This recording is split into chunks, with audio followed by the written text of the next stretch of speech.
Please kneel for the Oratio Imperator.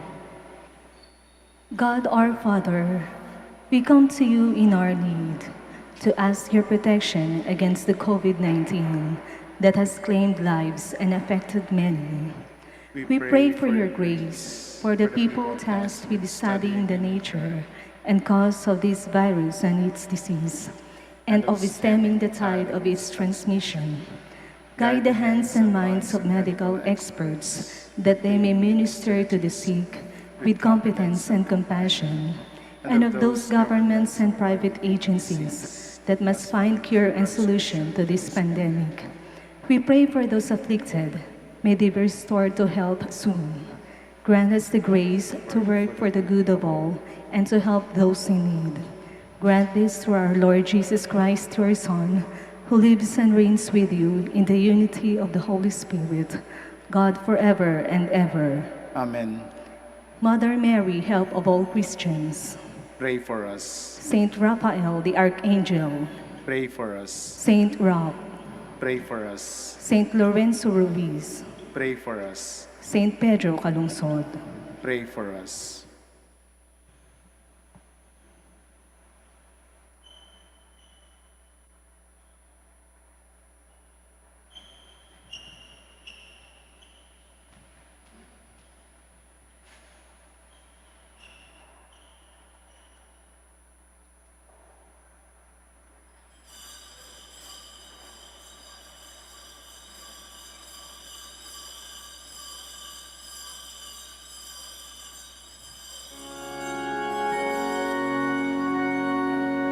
Glory and praise to our God, who alone gives light to our days. Many are the blessings He bears to those who trust in His ways. Good morning, my dear brothers and sisters in Christ, and welcome to the Minor Basilica of Our Lady of the Rosary of Manaoag. Let us begin our celebration in the name of the Father, of the Son, of the Holy Spirit. Amen. The Lord be with you. And with your spirit. My dear brothers and sisters, let us acknowledge our sins and so prepare ourselves to celebrate the sacred mysteries. I confess to Almighty God and to you, my brothers and sisters, that I have greatly sinned in my thoughts and my words, in what I have done and in what I have failed to do. Through my most grievous fault.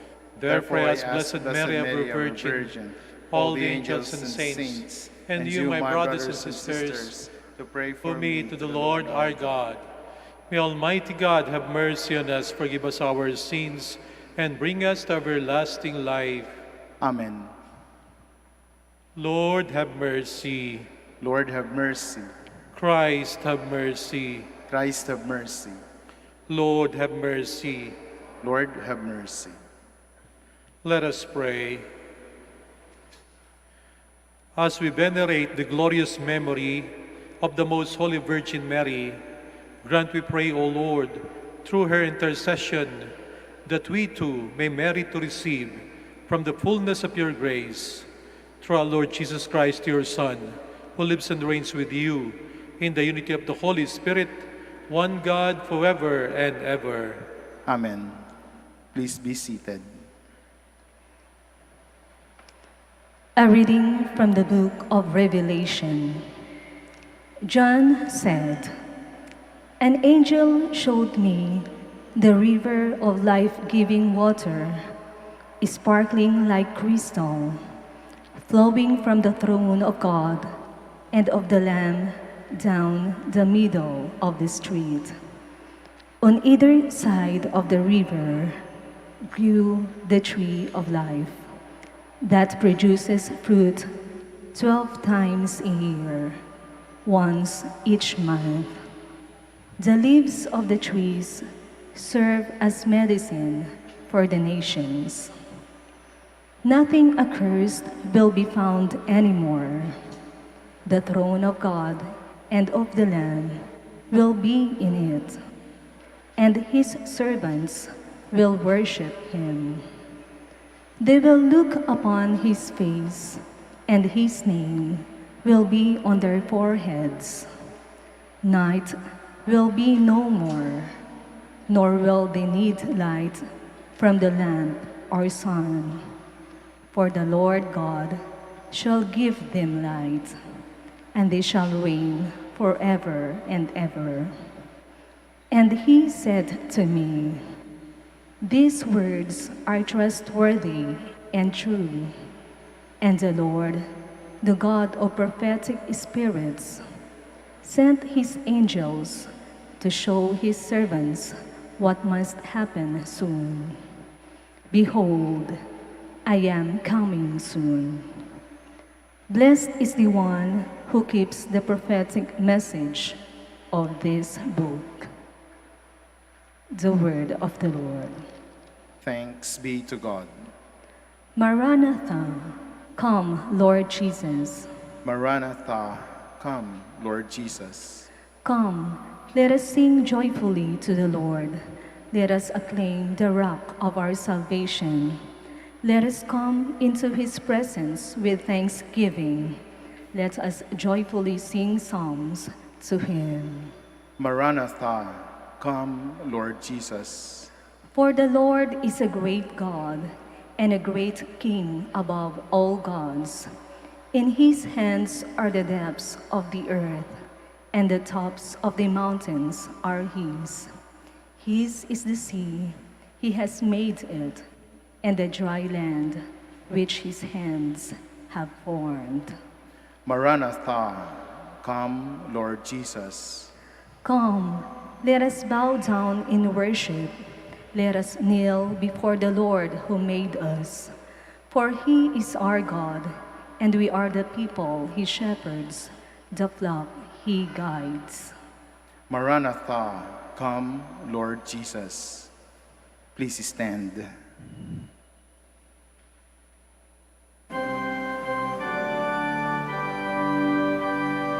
Hallelujah, hallelujah, hallelujah. Be vigilant at all times and pray that you may have the strength to stand before the Son of Man. Hallelujah, hallelujah, hallelujah. The Lord be with you. And with your spirit. A reading from the Holy Gospel according to Luke. Glory to you, O Lord. Jesus said to his disciples, "Beware that your hearts do not become drowsy from carousing and drunkenness and the anxiety in daily life, and that they catch you by surprise like a trap. For that day will assault everyone who lives on the face of the earth. Be vigilant at all times and pray that you have the strength to escape the tribulations that are imminent and to stand before the Son of Man." My dear sisters and brothers, the Gospel of the Lord. Praise to you, Lord Jesus Christ. Please be seated. Manatili tayong gising at lagi pong nagbabantay. Meron po kami mga parishioners na napakaagang gumising sa umaga. Alas 4 pa lamang ng umaga ay gising na at lagi silang uma-attend ng pinakang unang misa, yung alas 5 misa. Napag-usapan namin ng mga kasama kong parit na obserbahan namin, ayos naman sapagkat ang aga nilang gumising at laging nagsisimba. Yun nga lamang po, pagdating sa simbahan, sila po'y natutulog, lalo na kung mahaba ang sermon ng pari. Pero ayos naman sabi namin na ganon, no? Kasi very faithful, maagang gumising, laging nagsisimba, nakakatulog habang nagmimisa, okay din naman sabi namin na ganon. Ang mahirap ay ang tao ay makatulog sa kanyang buhay. Ano po ibig sabihin na tulog tayo sa ating buhay? Tulog tayo sa ating buhay kung wala tayong plano sa kung anong dapat mangyari sa buhay natin. Ito yung sinasabi nung panahon ng mga lolo't lola namin na para kang hipon na tulog, inaanod na lamang sa ilog kung saan siya dalhin ng agos. Kasi kapag katutulog-tulog yung hipon, ayun, kung saan siya dalhin ng agos, ganun na lamang. Tulog tayo sa buhay, kung hindi natin makontrol yung gusto nating mangyari, ang banggit sa ating ebanghelyo, parang lasing. Gusto mong pumunta sa kaliwa, dahil lasing, yung paa mo pumupunta sa kanan. Lasing sapagkat kahit yung bibig mo hindi mo makontrol, hindi po ba kapag kalasing?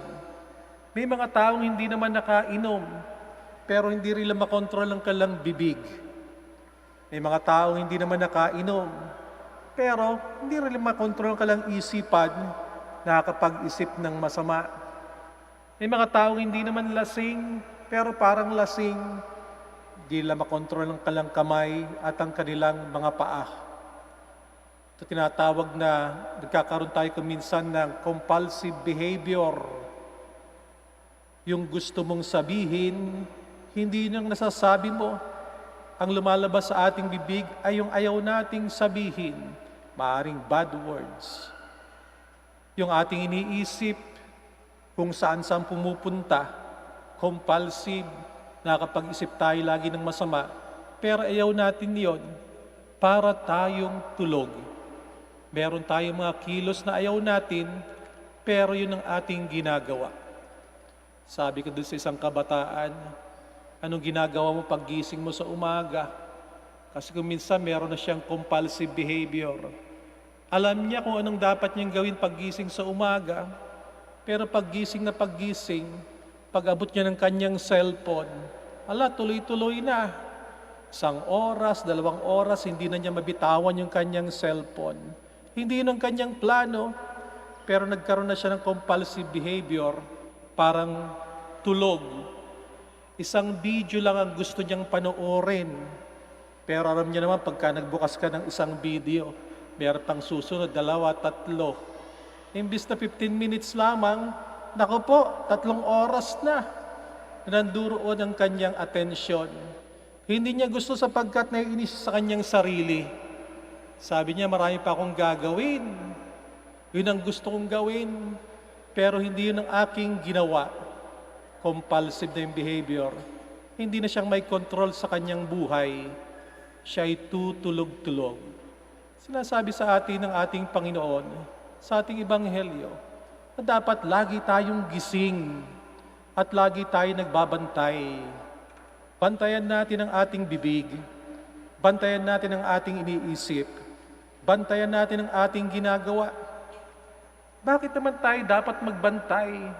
Bakit naman dapat lagi tayong gising? Maring hindi physically, gising dapat spiritually. Una, dapat tayong gising sapagkat tayo ay huhusgahan sa bandang huli. Merong final judgment. At dahil tayo huhusgahan tayo sa kung anong ating ginawa sa ating buhay. So dapat lagi tayong gising. Mangyari nawa sa buhay natin yung gusto nating gawin. Hindi yung ayaw natin na mangyari sa ating sarili. At yun ang nangyayari, sumasama ang ating loob, wala tayong kapayapaan. Gising tayo dapat lagi sapagkat alam natin na sa bandang huli, tayong lahat ay hahatulan. Gising tayo dapat lagi sapagkat meron tayong hinihintay. Hinihintay po natin ang pagdating ng ating Panginoong Yesus. Baka dumating siya na tulog tayo, katulad ng mga alagad nung gabing dadakpin ng ating Panginoon. Humiling siya na sana, samahan niyo akong manalangin. Pero natutulog sila. Darating ang Panginoon sa ating buhay.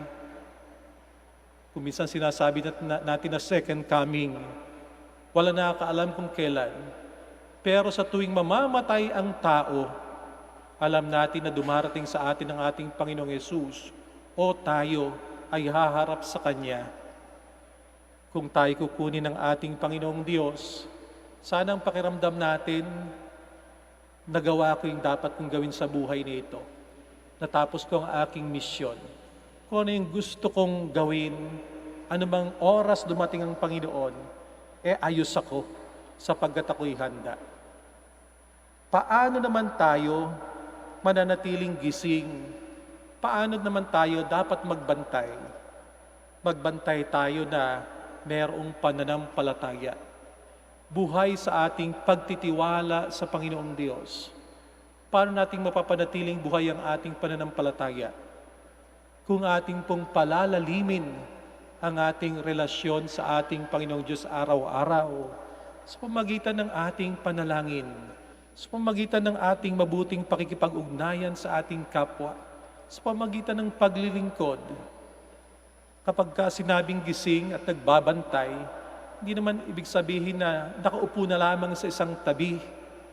Aktibong paghihintay, aktibong pagbabantay na lagi nating ginagawa ang ating katungkulan sa araw-araw, na ating nararamdaman na kung ano man ang ating ginagawa, nanduroon po lagi ang presensya ng ating Panginoon. Sikapin po natin na manatili tayong nagtitiwala sa Panginoong Diyos, na araw-araw ang ating relasyon sa Kanya ay lumalago, na ang ating pananampalataya araw-araw ay lalong lumalalim. Lagi sana tayong gising at lagi tayong nagbabantay, sapagkat hindi po natin alam ang panahon, ang lugar at ang oras kung kailan tayo tatawagin ng ating Panginoon. Please all stand.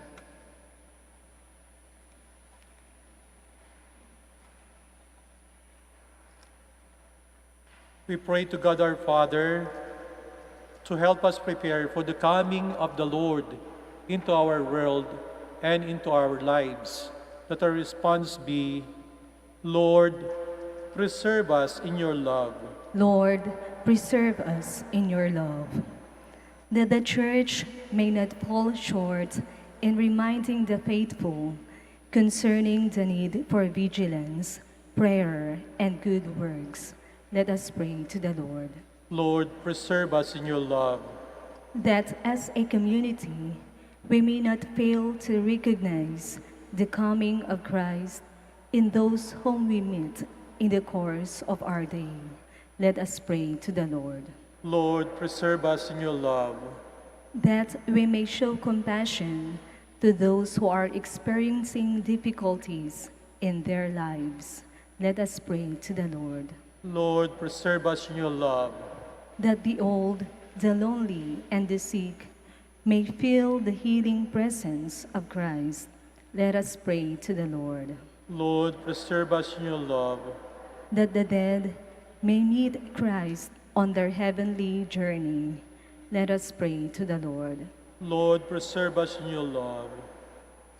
In the silence of our hearts, let us pray for our personal intentions.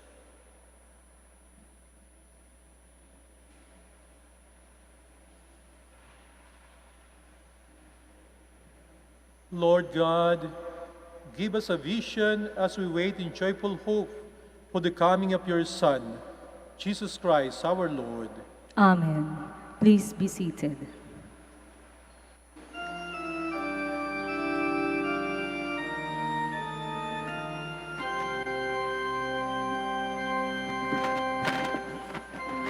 Lord, we gather today in your house. We kneel down and pray.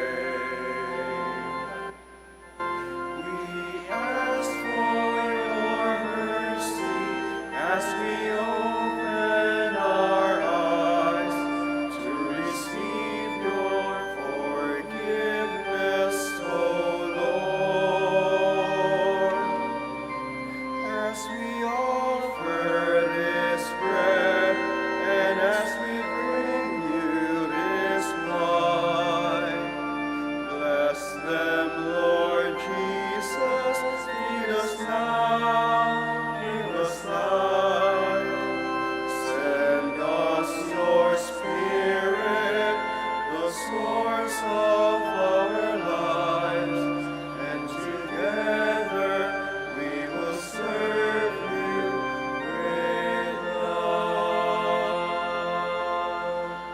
Please stand.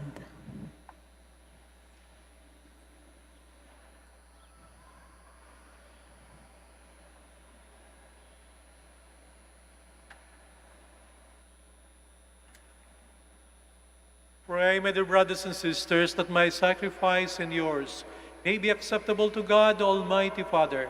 May the Lord accept the sacrifice at your hands for the praise and glory of his name, for our good and the good of all his holy church.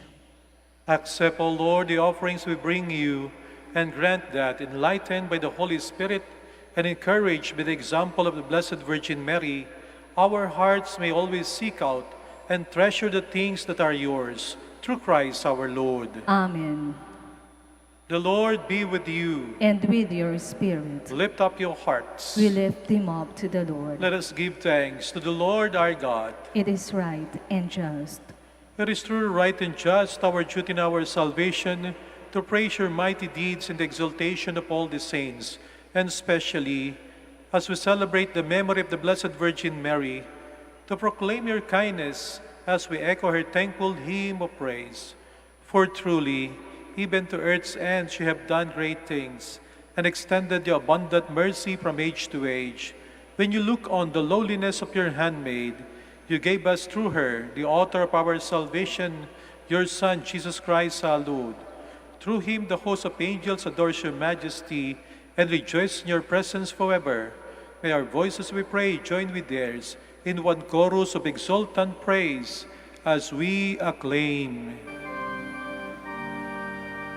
Holy, holy, holy, Lord God of hosts. Heaven and earth are full of your glory. Hosanna in the highest. Blessed is he who comes in the name of the Lord. Hosanna in the highest. Please kneel. You are indeed holy, O Lord, the fount of all holiness. Make holy, therefore, these gifts, we pray, by sending down your Spirit upon them like the dewfall, so that they may become for us the body and blood of our Lord Jesus Christ. At the time he was betrayed and entered willingly into his passion, he took bread, and giving thanks, broke it, and gave it to his disciples, saying, "Take this, all of you, and eat of it, for this is my body, which will be given up for you."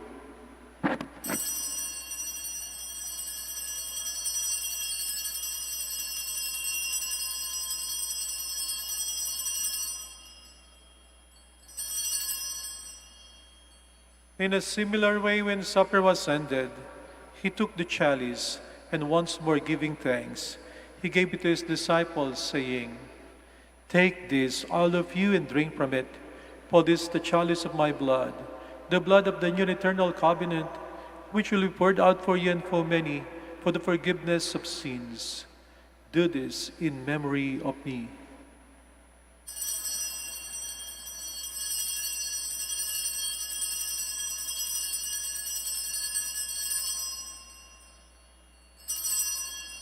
The mystery of faith. When we eat this bread and drink this cup, we proclaim your death, O Lord, until you come again.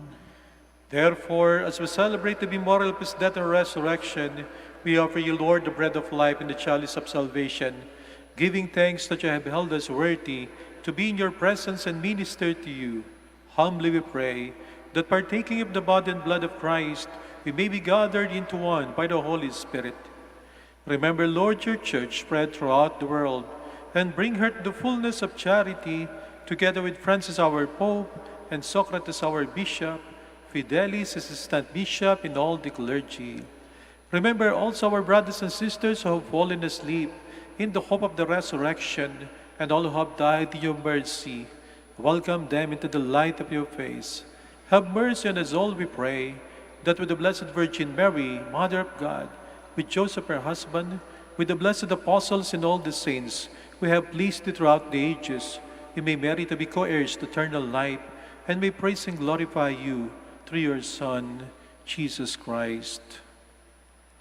Through him, and with him, and in him, O God, Almighty Father, in the unity of the Holy Spirit, all glory and honor is yours, forever and ever. Amen. Please stand. Let us pray with confidence to the Father in the words the Lord Jesus Christ taught us.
Deliver us, Lord, we pray, from every evil.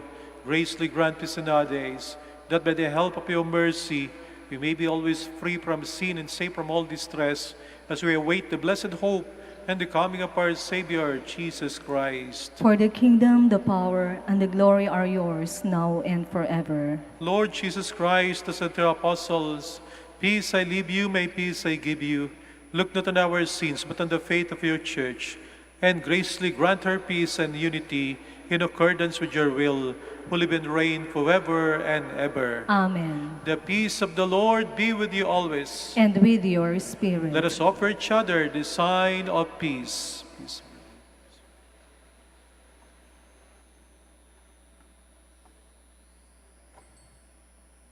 Lamb of God, You take away the sins of the world, have mercy on us.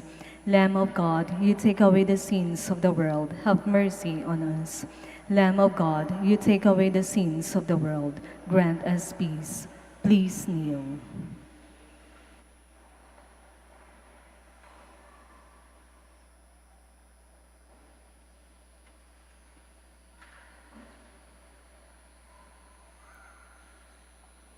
behold Jesus, the Son of Mary, the Lamb of God who takes away the sins of the world. Happy are those who are called to his supper. Lord, I am not worthy that you should enter under my roof, but only say the word, and my soul shall be healed.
matamis na oo, ang Panginoon ay sumasainga.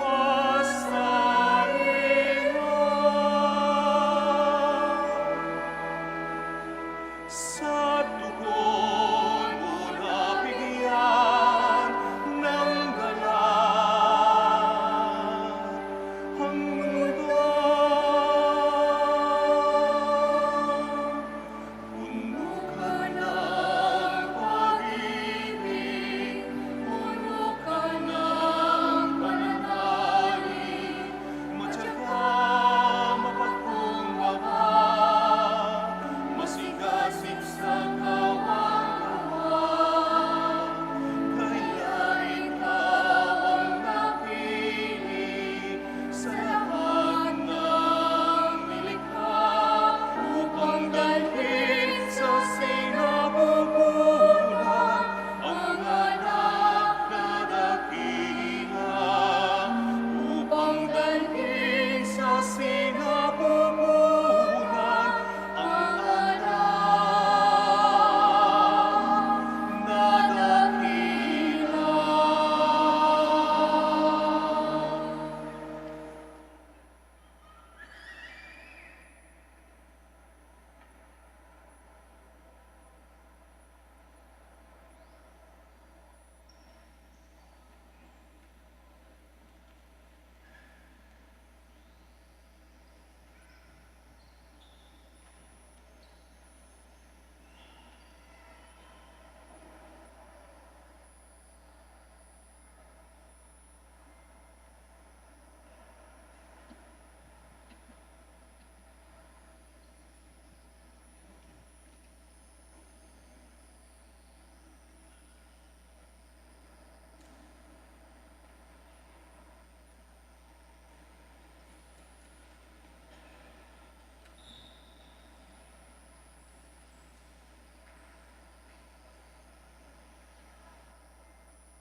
Let us pray the credo of stewardship.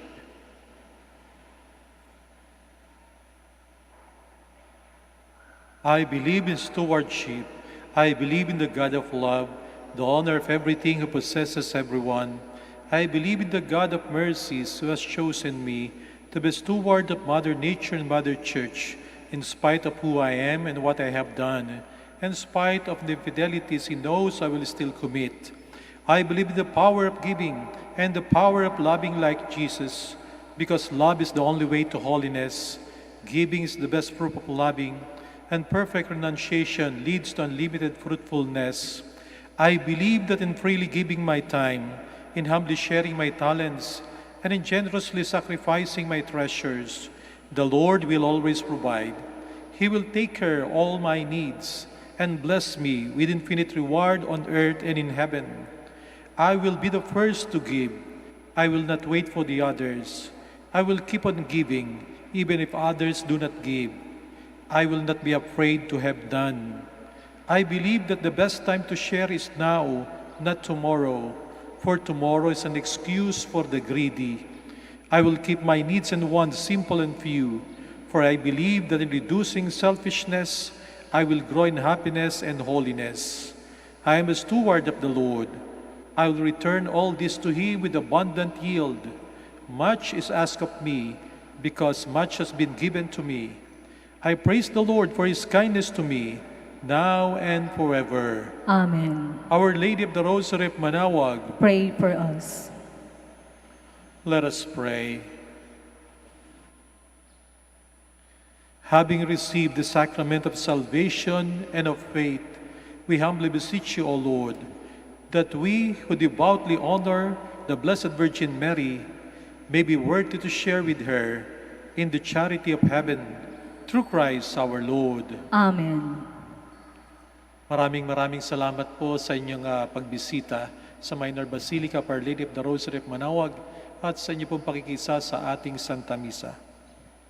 The Lord be with you. And with your spirit. And may Almighty God bless you all, the Father, and the Son, and the Holy Spirit. Amen. Our Mass is ended. Go in peace. Thanks be to God. We shall have the prayer for the blessing of the sick and for the blessing of rosaries and other religious articles. Our help is in the name of the Lord. Who made heaven and earth. Let us pray. God, our Almighty Father, by your blessing, you give us the strength and support in our frailty. Turn with kindness toward our sick brothers and sisters. Free them from all illness and restore them to good health. Through the intercession of Our Lady of the Rosary of Manaoag, so that in the sure knowledge of your goodness, they will gratefully bless your holy name. We ask this through Christ our Lord. Amen. In memory of the mysteries of the life, death, and resurrection of our Lord Jesus Christ, and to the honor and glory of the Blessed Virgin Mary, Mother of Christ, Mother of the Church, Our Lady of the Rosary of Manaoag, may these rosaries, images, candles, oil, and other religious articles be blessed and made holy in the name of the Father, and of the Son, and of the Holy Spirit. Amen.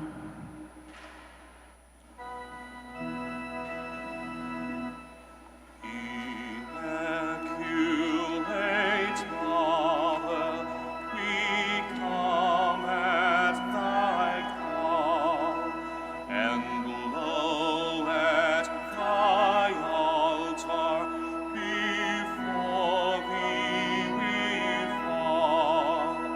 Ave, Ave, Ave Maria. Ave, Ave, Ave Maria. In grief and temptation, in joy